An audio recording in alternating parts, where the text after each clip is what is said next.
Good morning. DrupalCon. Woo! Like I'm super excited to be here, which is why I got that video and pump people up a little bit about future. So I appreciate y'all hauling in here and listening to this. And I'd like to apologize beforehand for this whole presentation. So thank you. My name's Mike Herschel, and for those of you that I don't know, I've been involved with Drupal for a long time, over 18 years, which to me seems very ridiculous. I'm getting a little bit old.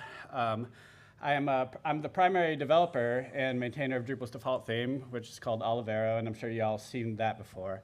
I'm also a subsystem. Thank you.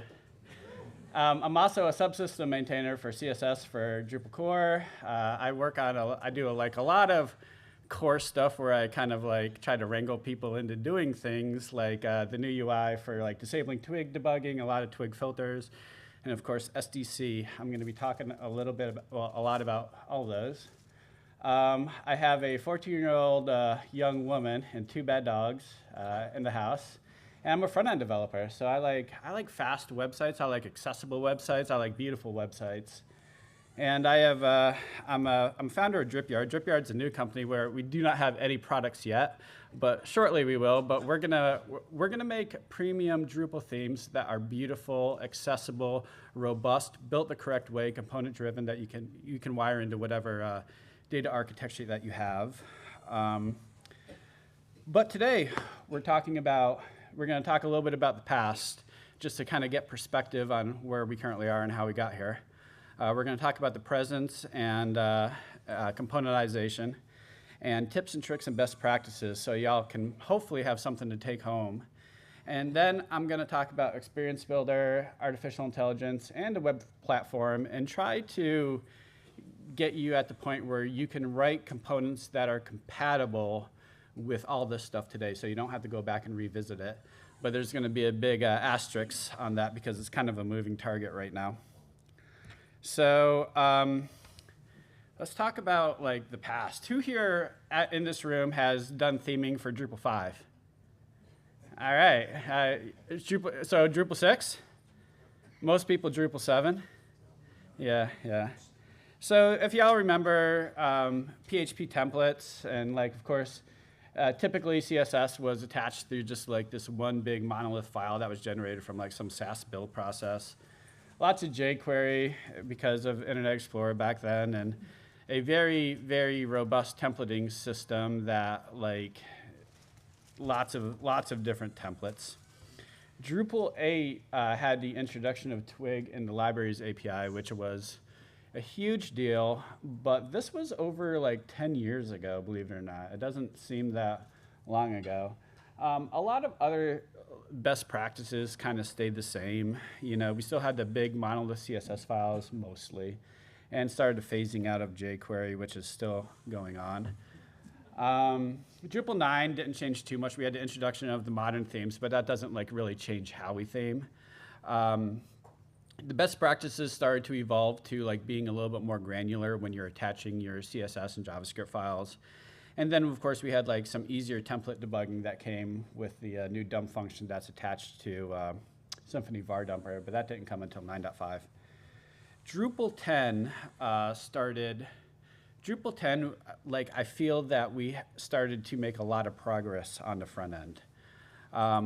We got the new template discovery and debugging UI setting. There's a new icon API that I'm going to talk about that just came out in the 11.1.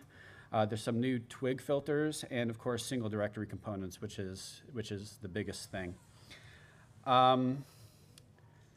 Who here is a front-end developer?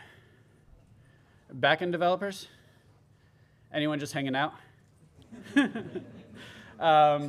So I'm sure you all have seen this. This is not terribly exciting if you haven't seen it. If it was brand new, it would be very exciting.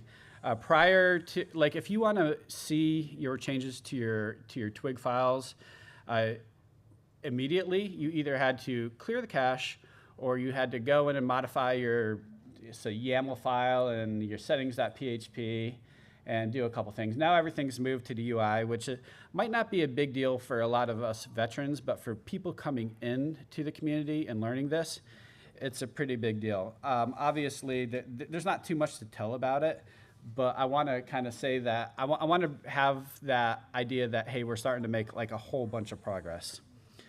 There's a new badass icon API in 11.1, and I'm gonna talk a little bit about this. You can add icons through either PHP or Twig, and so you bundle your icons with either your theme or your module, and that involves creating an icons.yaml file, which you can kind of see this right here. I'm not going to go into everything here because there's excellent documentation, and then you point that to your icons that exist in either the theme or your module. The icon API has great documentation, which is that second link right there. But if you want to use it and you're still on Drupal 10, which is still a lot of us, there's a UI icons module. And the UI icons module, at least the 1.0 branch, has a backport of that API that you can use immediately. And the UI icons module is fantastic. So Drupal core gives you the icons API, but it doesn't give you like a field, like an icon field that you can attach to entities. It doesn't give you that nice little icon picker. And that's what UI icons does. And it's pretty phenomenal. In addition to the new icon API, new to like, I think this came out in like Twig, Drupal 10.1, 10.2, I don't know. But there's a couple new filters in here that you might not have used. My favorite is the add suggestion filter. The add suggestion filter will add a template suggestion on to whatever field you're stringing that onto. In this particular case, like that top area could be a node template, and then for that field we do add suggestion unordered list. That will tell Drupal for this data, it'll look for field -- unordered list. And at that point, you can put in whatever markup you want. And this is super cool because I'm gonna show later how this can kind of fit into some of your workflow. There's also add class and set attribute filters, which do almost exactly what you think they do. They just add a CSS class or set an attribute in the attributes object of the field template or whatever attribute object or from whatever template that you're adding that class to. Of course, you can string these together. This is a pretty common workflow, or a pretty common like code snippet that I used to do before single directory components, where I would have a number of kind of generic field templates, and then I would add a CSS class so I can, I could target them correctly. But as you're doing this, you're kind of, like in certain ways, it's kind of like lipstick on a pig, like we're figuring out all these paper cuts, but we're just removing the paper cuts. But the overall architecture, this whole bunches of templates has not changed. And so that brings us to single directory components. If you don't know, up there, that guy I badly photoshopped on this AI photo right here is Matteo Bosch. And he's like the brainchild behind single directory components. And I think this like fits so well. Matteo is not here. He's over in the beautiful island of Mallorca in Spain right now. But he's here in spirit. Who here has not used single directory components? This is pretty good. So like for the recording, there's maybe like 30 people in the audience that have not. I'm going to give a very high overview of what single directory components are. I'm going to sell you on it, and then I'm going to kind of move on. There's lots of sessions that you can go on, like Drupal.tv, or like look into DrupalCon archives that talk about single directory components, talk about how to convert to single directory components if you want to, and can go a little bit into details.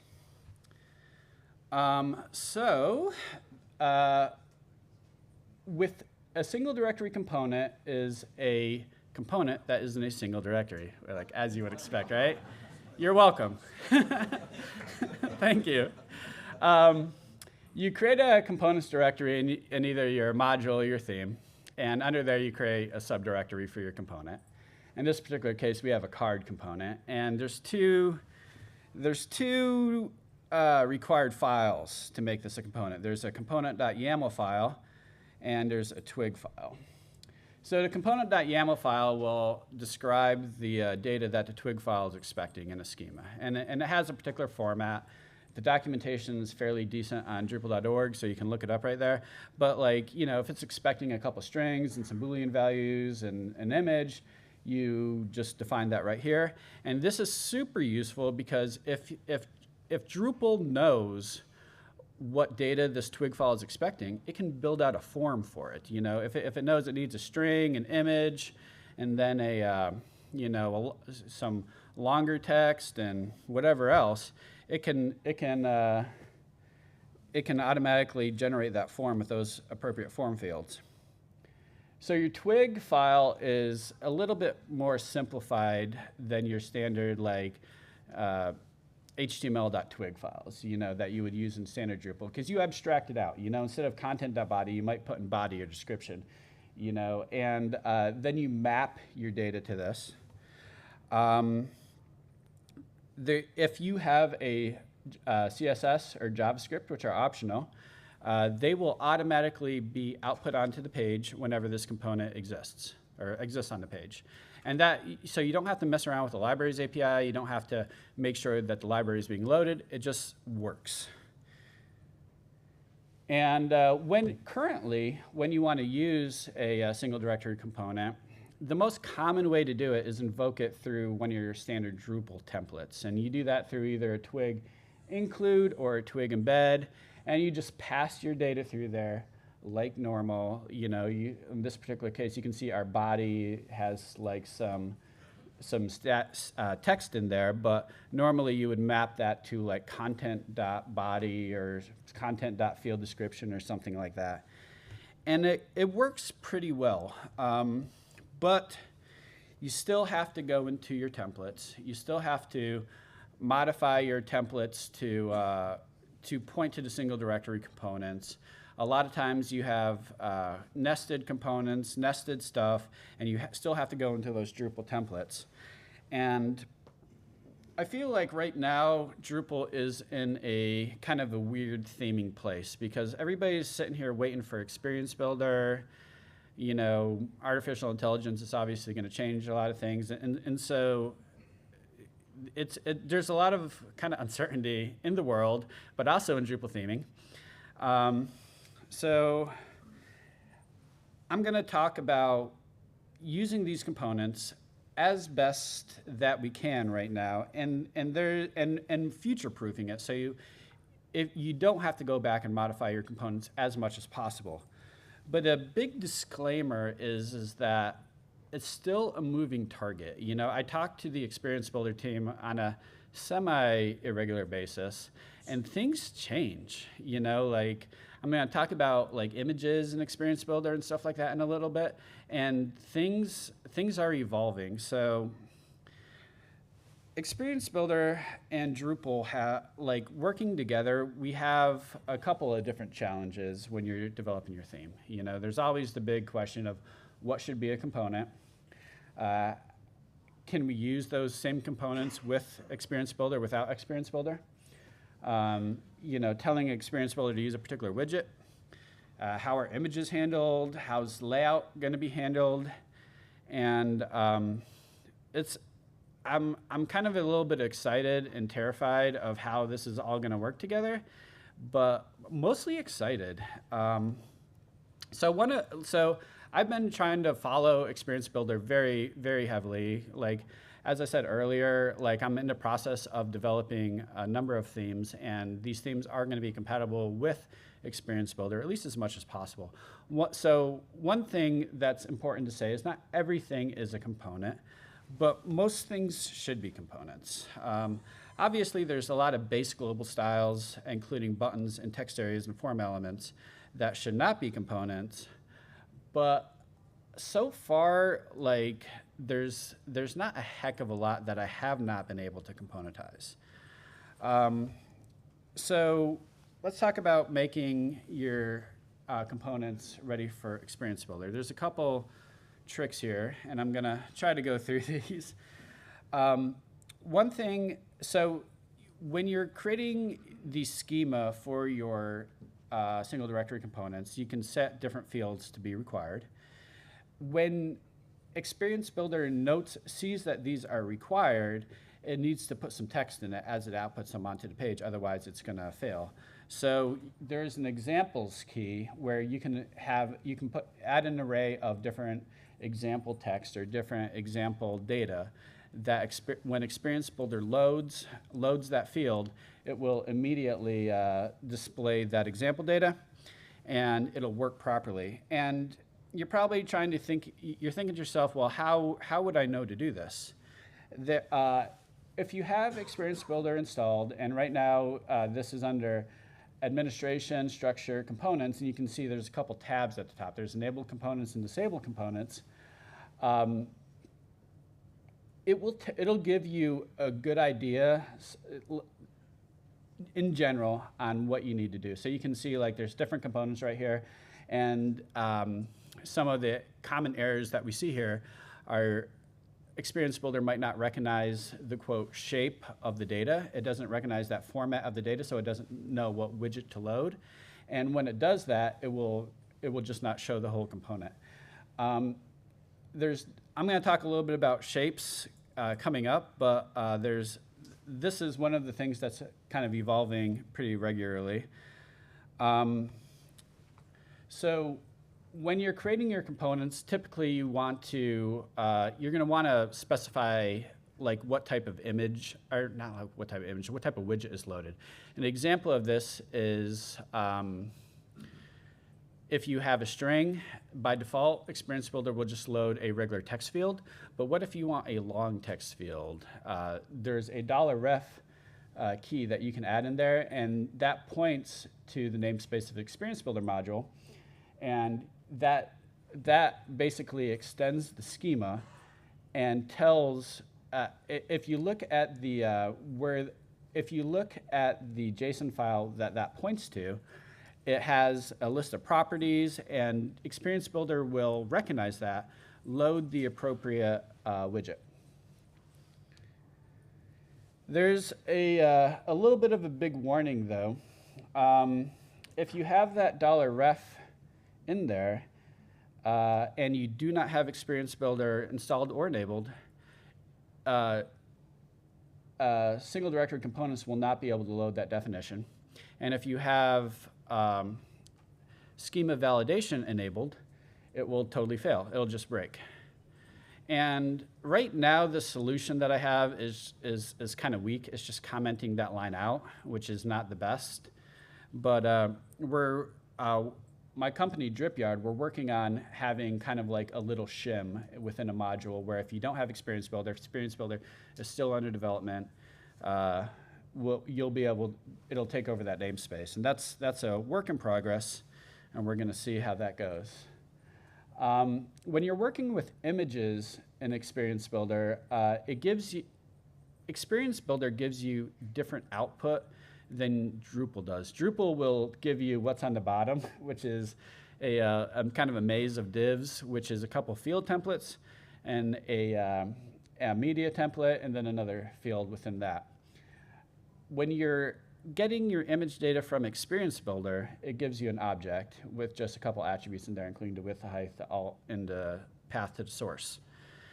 So the question is how do we develop a component that can work with both what Experience Builder gives us and what Drupal gives us, which is that maze of markup with an image somewhere in there.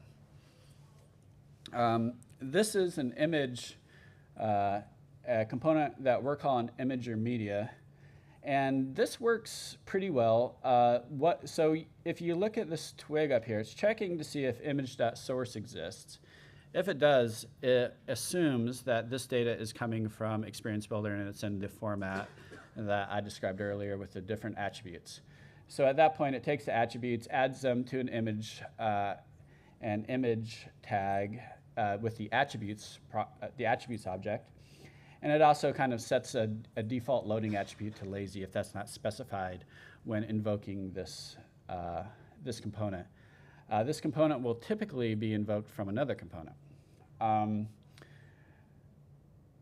If image source does not exist, at that point we're assuming this is standard Drupal, and we're going to get some type of markup. So you can see in there we're using that new add suggestion filter, and we're passing in a string called bear, and that's going to tell Drupal to look for field -- bear.html.twig. And when we have field -- bear.html.twig, what we do is we make sure the theme key exists, and if so, we add on another suggestion of bear, and we also make sure that there's no markup in there, because we don't want this kind of maze of divs around. And then we do the same for the media -- bear, and that goes a long way to removing a lot of markup. In most of the themes that I've recently developed, there is a field -- bear, a field - or media - bear. I don't know whether this is best practices. It's more like a best practice workaround until we're getting to where we got. There's an issue here, like, in a perfect world, your components should be somewhat Drupal agnostic, even though they're never quite going to be. And you shouldn't have all this Drupalisms in a component. But since we're bundling all this in an image component, whenever development settles down in an Experience Builder, and we have some type of way to translate Drupal's image into what Experience Builder has given us, we can modify that image component fairly easly. We're working on that last part. We're working on either adding to Drupal core, which is that first link at the bottom, and or doing a contrib module, which is that second link. And we're creating it's either going to be a twig filter or a twig function called image attributes or something similar. This is not, this does not yet exist. It exists in the twig SDC tools project at the bottom. But we don't have a formal release yet. It's probably like a little rough right now. And we've been working with Larry Timley as to figure out how we're going to get this into core. Core has a lot of edge cases that we need to take into account, like things like responsive images. Responsive images could either use the source set attribute, it could use the picture element. There's a lot of stuff that we need to figure out, but we recognize the need that right now, if you want to have a component work with Experience Builder and without Experience Builder, we're going to need something like this. Eventually, Experience Builder wants to evolve Drupal into something like this. And this is some invalid, this does not exist, but something like this will exist fairly shortly, where Drupal is going to have a service that you point the image to, it will automatically resize it, and it will it'll do everything you want. And this is really important because when you're creating a component, you don't want to have to define the image style somewhere else, modify a field formatter, and then invoke the component. The component should decide what size the image is. We don't want to accidentally load a thumbnail as a background image of a hero component or something like that. And so this is hopefully coming with Experience Builder 1.0, which is targeted for Q3, Q4, and which listening and talking to the Experience Builder team seems somewhat ambitious, and I'm knocking on wood that that's going to happen. When developing components for any page builder, including Experience Builder, your container should dictate spacing of the components inside of it. So it's very common to create components and to apply a standard spacing to the top and bottom of them. And that works in many use cases, but it doesn't work in all use cases. An example of that is let's say I have an accordion group component, and I have that large spacing on the top and bottom. But if I want to insert that accordion group component into, say, the bottom of my hero, the slot in the bottom of my hero, I don't want that in there.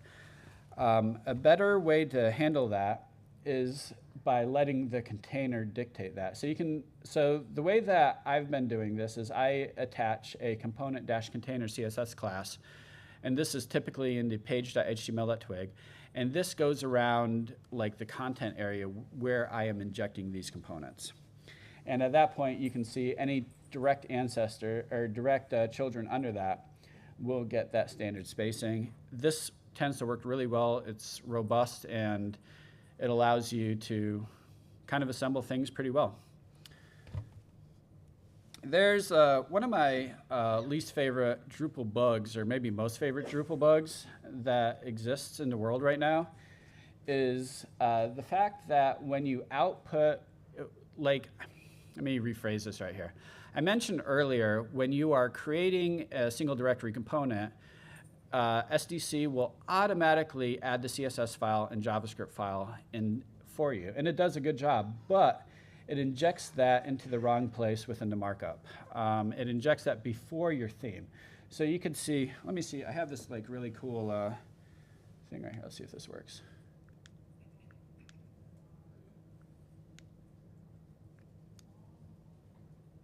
Ooh, look at that.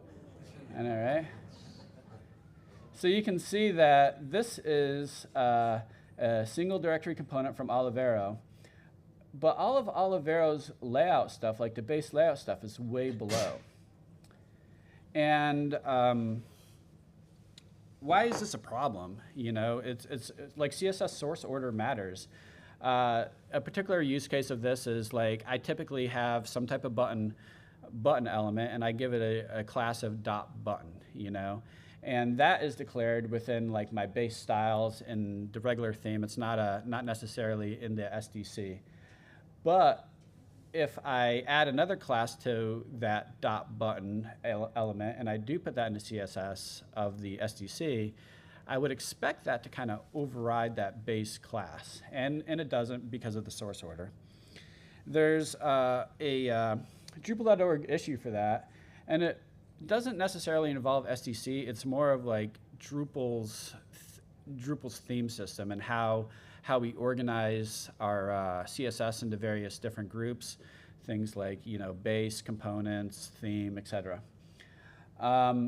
There's also a module called SDC CSS Relocator that kind of brute forces it, that just kind of moves all that SDC CSS to the bottom. Both of these are pretty cool. I'm hesitant to install modules because if they're not absolutely needed, just because of the the technical debt that might come with it. You know, if they're not updated and stuff like that. I tend to just increase my specificity by adding the class attribute onto the class. And this is ugly. This is actually fugly, but it lets me know like there's a reason why that I'm building like this, and hopefully we can get this core issue resolved. But this is something that y'all likely will run into, and there's a number of different ways to fix it. So yeah,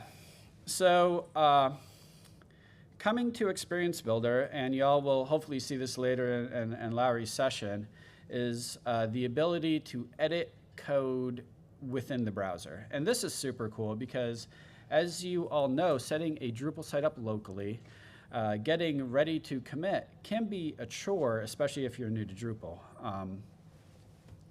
But if you're a front-end developer, you can get in here and you can start editing. You can create and edit components. Initially, it was planned to use Twig for this, but evidently the Experience Builder team ran into some security implications. And so they're switching to JSX, and I think it uses Preact under the hood. And so this UI within Experience Builder gives you the option to like write your markup within JSX, and you can kind of see what that might look like right there. Let me do the little zoom in thing right here so you can all kind of see this. So you can kind of see where, you know, exporting some markup right here, and it looks like standard kind of React type stuff. And then down here, we create our props. And I'm assuming there's going to be some type of UI down here where you can actually map the props to Drupal data. And then there's a little preview up here, which is pretty cool. You can see there's some CSS and global CSS tabs up here. And so once again, we're kind of in a weird place because at this point we're creating a lot of we're creating our components in Twig, but then there could also be components in JSX. And kind of the question is like, is Twig going away? Is like what's happening with Drupal theming? The answer is no, Twig's not going away. Drupal wants to have easy upgrades forever. Twig's not going to go away for a very, very long time. This is super powerful for developers who want to rapidly iterate and build out custom components. But because it's a JavaScript component, you still have, it's rendered on the client, right? And what that means is that there's potentials, flash of on-style content jumping and stuff like that that you don't get with server rendered markup. So the only way to do it right now is currently Twig, but the question is how is this going to look? And to tell you how is this going to look in maybe 1 year or 2 years? And to tell you the truth, I'm not quite sure. I'm really interested in this. I'm not like afraid of React. React's maybe not my strong suit, but it's also not that difficult for those of you who have not done it.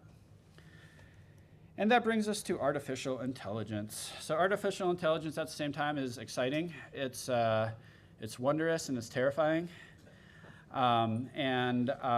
So as part of this presentation, I decided to all right, let's see how far we can get, you know?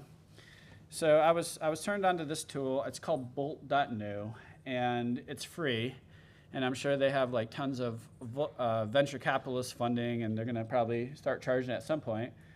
But you can tell it what you want to build. You know, in this particular case, I'm asking it to build a accordion group component, and I want it to look like the 80s Miami Vice theme that I'm kind of doing this slide for, you know.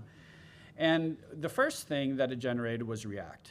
And the reason of this is there is tons of example React code on GitHub, so it's very easy for it to ingest that code to figure out what the normal patterns are.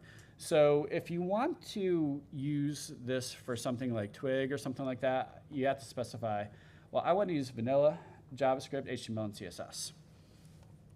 It spit out something like this, which is definitely ugly, but it kind of fits the bill on what we were trying to do. This is pretty impressive. It worked. So when you look at the markup, let me zoom in for you right here. Much like a lot of kind of React, everything's divs, you know, and you're thinking, well, you know, this works, but something important is this is fairly inaccessible. I did not follow up with it and say, make it accessible, but I'm kind of curious on how that would work. Divs do not capture your focus, so if you're tabbing around or you're using some type of assistive technology, it would be extremely hard to target to open up these accordion items. And also, I told it to use vanilla JavaScript, CSS, but it put all the HTML in JavaScript, which of course doesn't make sense. But you can kind of see the potential here. You know, even though it is inaccessible, it wasn't done properly, but it was done. And this is pretty impressive from my point of view. And I'm willing to put money that in 3 to 4 years it will be spitting out some semantically correct and accessible HTML. And so that brings us back to this UI. This UI, I don't know for certain, but I would be willing to bet, is kind of made to have a little prompt down there that says, create me a card component. Remember how I talked about artificial intelligence works really well with React because there's a ton of example React code that it can ingest, learn from. This is all React, so if there was a prompt in here that said hey, build me a card component, it would probably do it, and it would give you that preview. And that's something that potentially a marketer or someone could do. And that is cool. It's a little bit terrifying for us front-end devs. Is this going to take our job? I don't have the answer to that. But it's going to be interesting to see where this goes. There is a lot of experience builder content in this conference. And so I'm highlighting two two sessions right here. So at 1:30, there's Ballant. He is on the Experience Builder team, and he has a session called No Need to Overreact, Navigating Experience Builder as a Developer. That one sounds awesome, but there's one that I don't have listed up here by Pierre, the maintainer of the UI suite and also maintainer of SDC. He is giving one on components at the same time. And Lowry has a session, Experience Builder is coming, are you ready? I have a feeling he's going to give a bunch of cool demos and probably talk about some of the same content that I was talking about, but I will be in that room too. So wrapping up a little bit early, but I'm sure there's kind of a bunch of questions here. I'm hoping there's questions. So if there are questions, answer them out. I'll repeat them for the recording, and then we'll go get some more coffee. So anyone have questions? Someone has to have questions. All right, and back. With regards to the CSS order issue with single directory components, has the core theming committee or whoever looked into including cascade layers as something people can set at like the library level? Yeah, that's a really good question. The question is, has Drupal core looked into doing like the CSS layers? So cascade layers allow you to kind of group certain CSS into one what's called layer, and then the next layer up will always take precedent over that. It has been looked into, but the fact is it's not going to happen, and the reason it's not going to happen is because when you have all your layers, if there is CSS that is not in a layer, it will always take precedence. So what that means is, like, let's say we group a whole bunch of CSS, like all the core CSS into, say, like layer 1 or something like that, and then we have layer 2 that might have the theme CSS, and then we have, any type of custom CSS would be another layer. But then if you have a contributed module, and the contributed module ships some CSS that doesn't have any layers declared, it's going to take precedent over your theme, and then you would never be able to override it. So that's kind of the issue. I think that like the spec for CSS layers was not optimal. They should have given you some type of way to modify that behavior, and then at that point we could use that. Any more, or I'm sure there's more questions. Go ahead. So if you had a legacy thing that's not using SDC, Mm-hmm. and no readiness for Experience Builder, where would you start in thinking of so you have 10 new components to build? Would you start building those in SDC? Would you stay with your current setup and someday move? Yeah, that's a good question, and a lot of us are in the same point. So the question is, let's say you have a normal Drupal theme from, let's say, like 10.0. You're not using SDC. You have a bunch of templates. Do you migrate those to SDC? Do you start using SDC as it is now? I have several sites like this, and what I've been doing is I've been developing new components in SDCs. And then as you have those spare cycles, you can migrate stuff over. This also assumes that you want to use Experience Builder, which, hopefully you will. Hopefully it's going to be like so kick-ass, you're just not going to want to not use it. And, but I also want to state that you don't need to opt into this. Everything else is going to continue to work. Like your old style theming, everything's going to work. It's, Drupal has this concept of easy upgrades forever. We are not going to make everybody re-architect the theme, because that would be like, we'd just piss off the whole room, More questions? Go ahead, Tommy.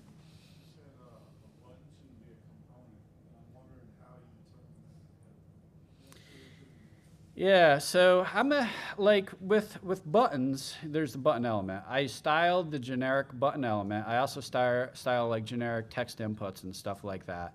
And the reason is because, like, even though the Drupal form system gives us a bunch of like CSS classes like form item text, form item this and that, you can style against that. But my thought process is that sometimes people like might paste in HTML from like, say, like a newsletter or something like that, and that needs to be styled toward what you want. So that's why I style these generic button elements.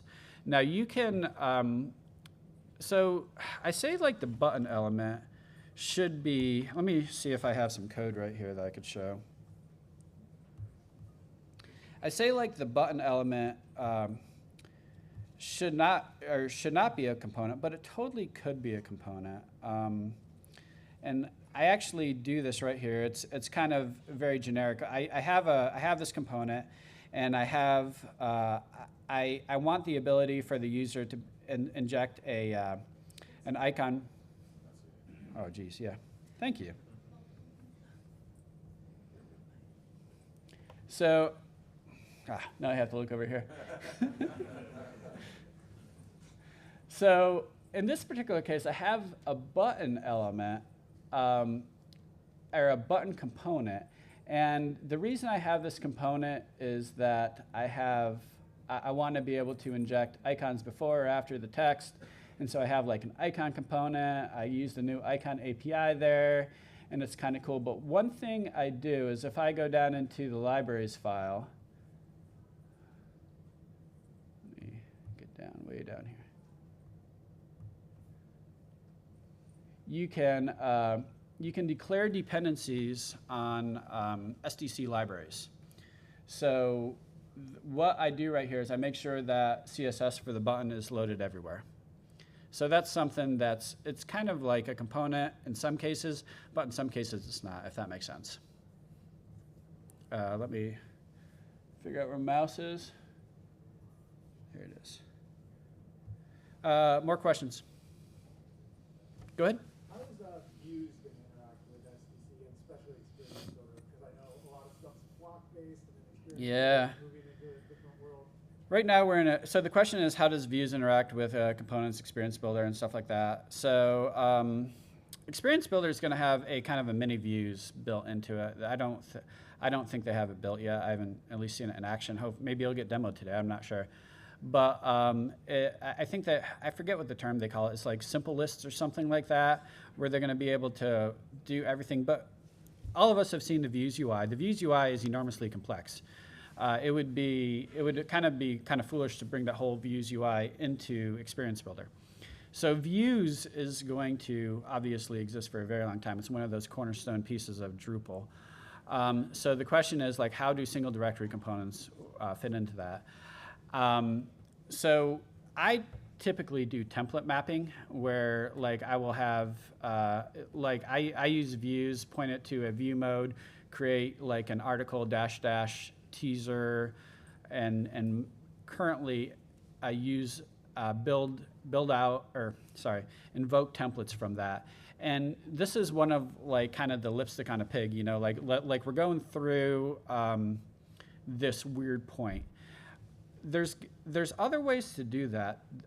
There's a module called SDC display that was written by Matteo, the guy whose picture I badly photoshopped earlier, that allows you to invoke SDCs directly. The UI suite of modules, I believe has some views integration where it can do that directly. An issue that I have with views a lot is that for every views row, it injects a div. And that div, even if you're not adding any CSS classes through the Views UI, it throws that div in there. I have some CSS within my theme that sets those divs, if they don't have any class, it sets them to display contents. And do you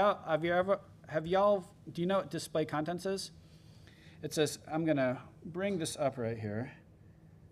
Hopefully you don't look at my emails.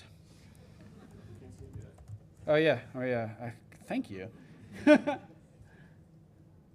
So display, I have no clue where I can, contents. And so contents. So display contents right here, like instead of display block, display contents, what it does is it tells that element to, it tells like CSS to kind of ignore that. So like, let's say I'm using CSS grid on the views content div, or I'm using Flexbox. If I have these divs, nested divs around every single component in there, It's very hard to get everything to align if you want to do vertically align. If you set display contents on that div, it will tell CSS grid, CSS flexbox to basically ignore that, and then it applies those flex rules, grid rules, to the actual component. You could do the same thing by modifying the template itself, but then if you want to go in there and add CSS classes, it kind of doesn't work as expected. This is something I make a lot of use of.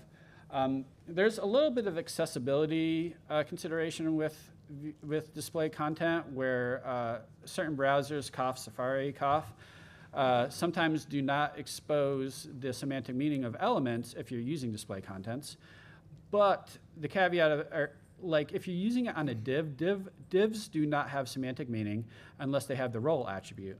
So you can do it on a div like that fairly safely. Get my mouse back over here. More questions? Go ahead.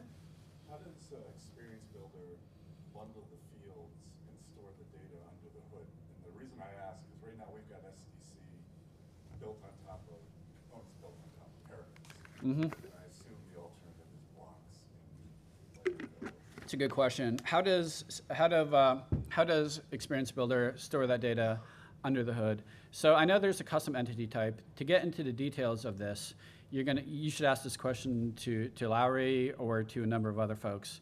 I'm not the right person to answer that question, but I can tell you there are plans to be able to migrate to Experience Builder from both Paragraphs and Layout Builder, and then I'm sure there's going to be other systems too that could be migrated to it. How that exactly works, or if it's actively being worked on, I don't know, but. I think you're custom. Yeah. More questions? Over here? Are you still able to use macros in those SDCs? So like for the button? Yeah. So the question is, can you use macros and the SDCs? The answer is yeah. I do, of course, twig macros in my menu components and things like that as it stands right now. And it works as expected. And of course, you can reference your macros if you need by like the theme, the namespace of the theme, and yeah. More questions? Over there? That SDC layout that allows you to map like a display mode to a component.